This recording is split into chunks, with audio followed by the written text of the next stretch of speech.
ketemu lagi dengan Ansua Channel. Nah, untuk kali ini kita akan ngebahas cara uji validitas dan uji reliabilitas menggunakan Excel dengan formula korelasi beserta interpretasinya loh. Nah, sebelum mulai tutorialnya boleh dong minta like and subscribe-nya untuk yang belum ya. Terima kasih. Nah, pengujian instrumen penelitian ini biasanya dilakukan oleh penelitian kuanti yang menggunakan instrumen kuesioner. Sebelum disebar ke sampel penelitian, itu disarankan melakukan uji instrumen, yaitu validitas dan reliabilitas ke sampel contoh. Biasanya sih jumlahnya kurang lebih sekitar 30 responden.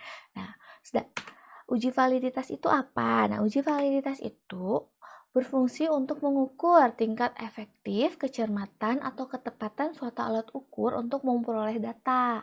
Sedangkan uji reliabilitas itu berfungsi untuk mengetahui konsistensi alat ukurnya. Nah, nilai uji validitas dan reliabilitas ini akan menentukan kualitas data yang akan diperoleh. Jadi diharapkan ketika uji validitas dan uji reliabilitasnya bagus, kualitasnya data bagus, sehingga tujuan penelitian pun tercapai. Untuk uji selanjutnya, kami sudah siapkan contoh tabulasi kuesioner dengan dua variabel ya teman-teman, yaitu variabel X independen dan variabel Y dependen. Nah, responden yang kami gunakan itu 30 responden dengan menggunakan skala Likert yaitu 1 sampai 5.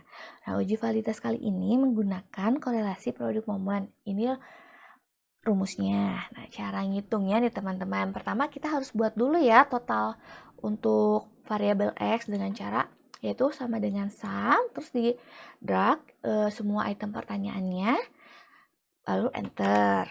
Nah, ke 30 respondennya yang variabel Y juga sama ya teman-teman. Nah, udah dapet nih, biar nggak susah sama saya di freeze dulu ya. Nah, dengan rumus seperti ini caranya yaitu sama dengan korelasi, itu ya korelasi. Nah, di blok item pertanyaan X1, terus kita pakai, yang saya pakai titik koma ya, kalau teman-teman pakai koma berarti yang koma ya. Untuk ngubahnya udah ada di video sebelumnya.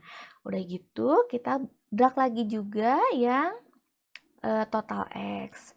Karena validitas itu cara ngitungnya membandingkan nilai per item pertanyaan dengan nilai total. Nah, ini biar diem total X-nya sama saya ditekan F4 ya, biar absolut. Nah, udah gitu tutup kurung. Udah didapat nih nilai validitasnya. Nah, kita drag aja. Nah, cara ngecek rumus yang kita pakai benar atau tidak di sini ya, ketika total nilainya 1. Kita ulangi lagi untuk yang Y. Sama ya, korel.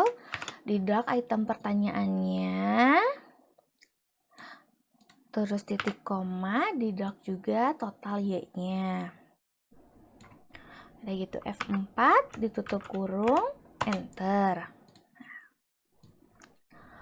Untuk nilai validitas, dikatakan valid atau tidak itu harus nilainya lebih besar dari R tabel. Nah, R tabelnya berapa nih untuk sampel 30? Nih saya udah punya ya tabel R-nya. Nah, cara lihatnya di sini ya. Rumusnya DF sama dengan N dikurangi 2. Karena jumlah responden kita 30, jadi 30 dikurangi 2 yaitu 28. Terus tingkat signifikannya untuk uji dua arah. Bedanya dua arah sama satu arah. Kalau satu arah di hipotesis teman-teman udah dikasih tahu atau keterangan dia hubungannya positif atau negatif. Kalau dua arah ini di tujuan penelitian teman-teman nggak diketahui dia arah hubungannya positif atau negatif. Jadi karena saya nggak diketahui, jadi pakai yang tingkat signifikan dua arah. Terus dengan nilai kehandalan 95% berarti di sininya 0,05 karena 95% itu 0,95. Kita cari ya. Nah, ini dia 30 dikurangi 2 28. Terus kehandalan 95 yang ini. Berarti yang 0,361. Nah, kita buat ya 0,361. Untuk mengetahui statusnya kita bisa gunakan fungsi if sama dengan if nilai validitas R hitungnya harus lebih besar dari nilai R tabel, maka dikatakan valid. Jika tidak, maka dikatakan tidak valid.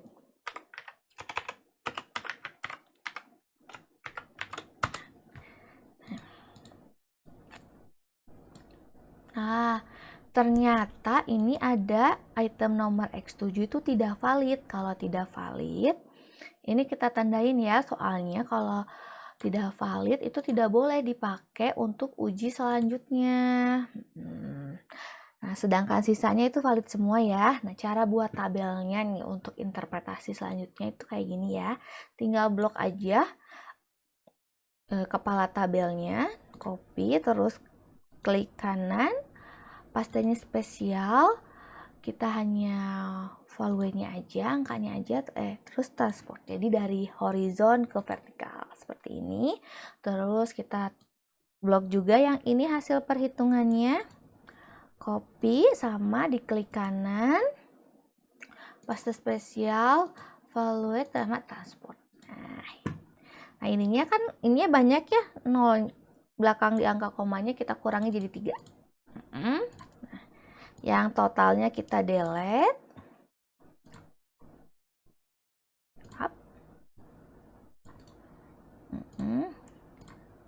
Kita kasih kepala tabel itu variabel, item pernyataan, R hitung,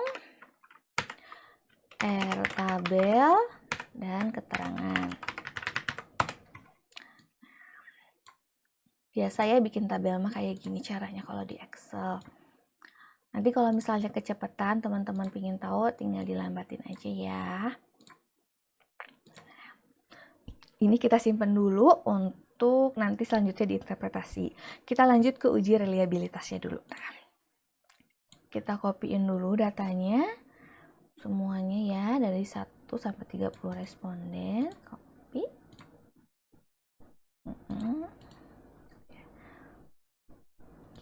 Nah, ini karena yang X7-nya kan di sini nggak valid ya.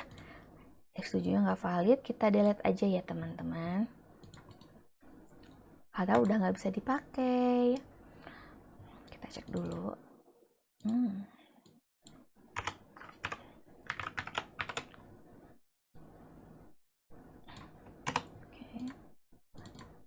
Nah, ini biar nggak ada segitiga hijaunya di ignore.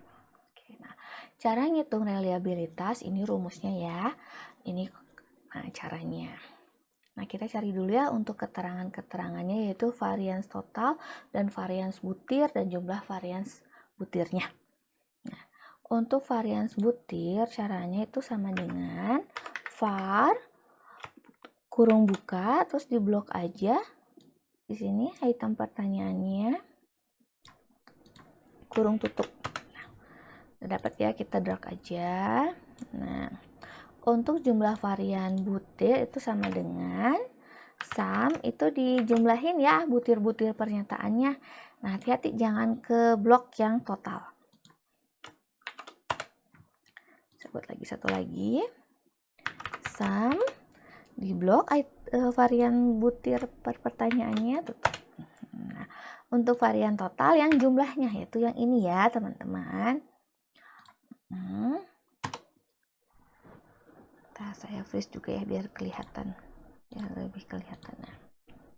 Nah ya, yang total itu yang ini, yang total tuh yang ini ya, total Y, total X ya, dipisahin. Saya bisa pakai kayak gini, atau bisa juga kita blok lagi boleh sini ya, sama yang totalnya sama ya jumlahnya. Nah, untuk R11-nya itu rumusnya ini ya. Kita buat dulu sama dengan K itu nilai item pertanyaannya. Item pertanyaannya yang X itu ada 6. Ada 6 dibagi K dikurangi 1 itu item pertanyaan dikurangi 1, 6 dikurangi 1 sama dengan 5. Terus dikali 1 dikurangi ini tuh AB ini ya, jumlah varian butir dibagi varian total. Yaitu ini ya, jumlah varian butir dibagi jumlah varian total, tutup kurung. Dengan yes, udah dapet ya. Ini juga kita ulangi lagi ya, sama dengan jumlah pertanyaannya ada 5 dibagi K dikurangi 1, 5 dikurangi 1, 4 dikali 1 kurangi jumlah varian butir dibagi varian totalnya. Nah, udah didapat ya. Nah, kita buat tabelnya dulu ya buat nanti interpretasi. Nah, di sini ya. Tabel X, Y.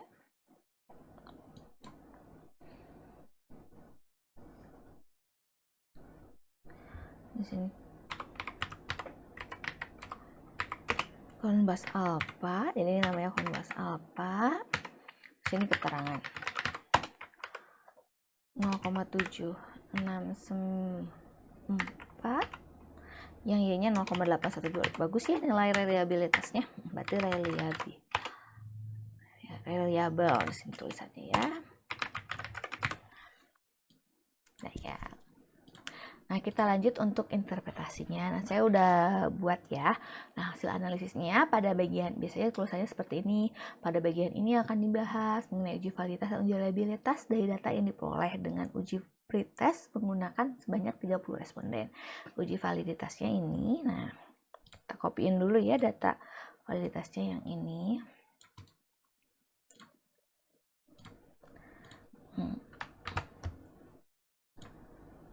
Saya ganti dulu ya Times New Roman. Dirapi-rapi. Nah, untuk menentukan reliabilitas, untuk menentukan validitas, itu kita ada 2 nih kutipan dari Ghazali, yaitu R butir harus lebih besar dari R tabel. Nih ya, R butir tuh R hitung, R tabel yang tadi kita udah cari di tabel R, yaitu kalau untuk 30 responden nilainya 3,61. Nah, sehingga dapat dilihat dari tabel pernyataan sini, pernyataan X7 nilainya di bawah R tabel, maka dinyatakan tidak valid. Sedangkan item pernyataan lainnya pada variabel X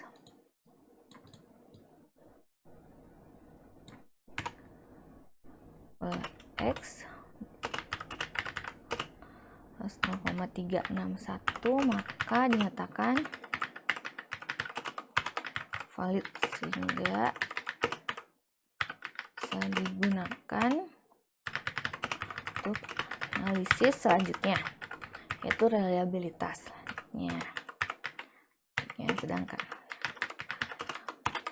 variabel Y semua item pernyataannya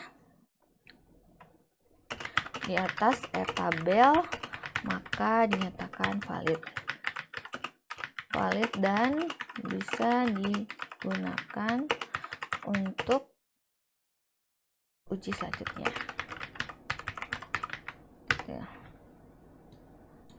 Nah, terus Ghazali kan pakai R butir sama R tabel. Ada lagi nih, yaitu menurut Bambang Subadjo, yaitu jika R butir di atas 0,3 maka dikatakan valid. Nah, untuk pembahasannya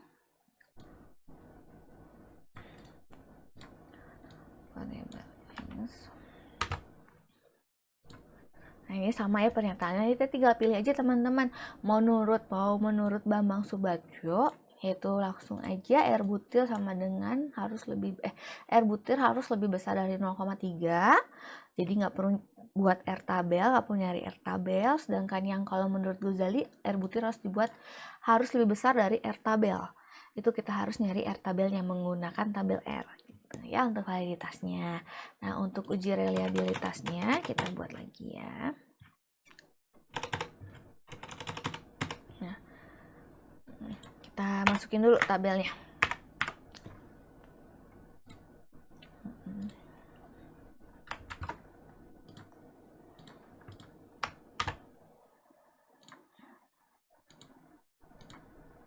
Kita rapiin dulu ya sebentar.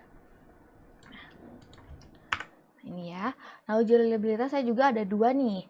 Kalau menurut Ghazali yaitu uji reliabilitas itu harus di atas 0,6, maka dinyatakan valid. Nah, berdasarkan perhitungan uji reliabilitas yang telah penulis lakukan, yang tadi kita lakukan bareng-bareng, diperoleh bahwa semua variabel penelitian di atas 0,6 ya, yang X 0,7, yang Y 0,8.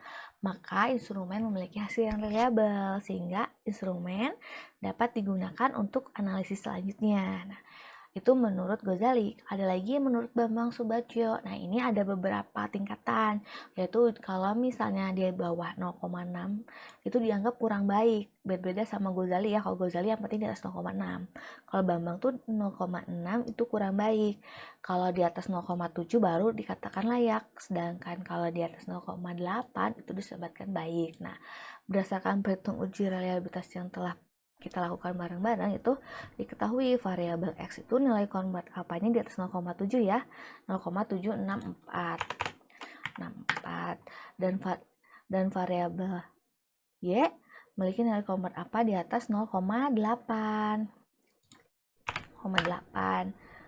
yaitu 0,812. Ini berarti sebenarnya memiliki hasil yang reliabelnya baik ya kalau di atas 0,8. Sedangkan kalau di atas 0,7 tandanya reliabelnya layak ya.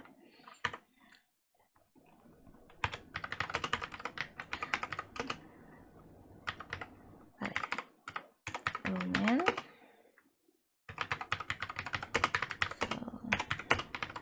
variabel layak. Nah, karena dua variabel X dan Y memiliki nilai di atas 0,7 dan 0,8, jadi instrumennya atau kuesionernya memiliki nilai reliabel dan konsisten. Jadi bisa dilanjutkan untuk analisis uji selanjutnya. Nah, ketika kita udah beres nih, udah uji validitas sama uji reliabilitasnya udah lolos, berarti kuesioner yang kita gunakan itu bisa kita sebarkan ke sampel penelitian untuk melanjutkan penelitian. Nah, untuk selanjutnya nih, sampel penelitian yang udah kita sebar, diuji lagi nggak nih validitas sama reliabilitasnya, itu kembali lagi ya ke keputusan dari dosen atau bimbingan dari dosennya. Kalau misalnya harus diuji lagi, tinggal diuji lagi. Kalau enggak, berarti hasil ini akan disimpan di bab 3. Kalau diuji lagi, hasil validitas reliabilitas disimpan di bab 4, yaitu hasil penelitian. Nah, sampai sini ada yang mau ditanyakan dulu? Kalau ada yang mau ditanyakan, tulis di kolom komentar ya. Nanti sama saya insya Allah dibalas. Nah, cukup sekian untuk video tutorial kali ini untuk uji validitas dan uji reliabilitas menggunakan Excel dengan formula korelasi beserta interpretasinya. Kalau misalnya ada salah kata, mohon maaf ya. Nah, terima kasih untuk perhatiannya. Wassalamualaikum.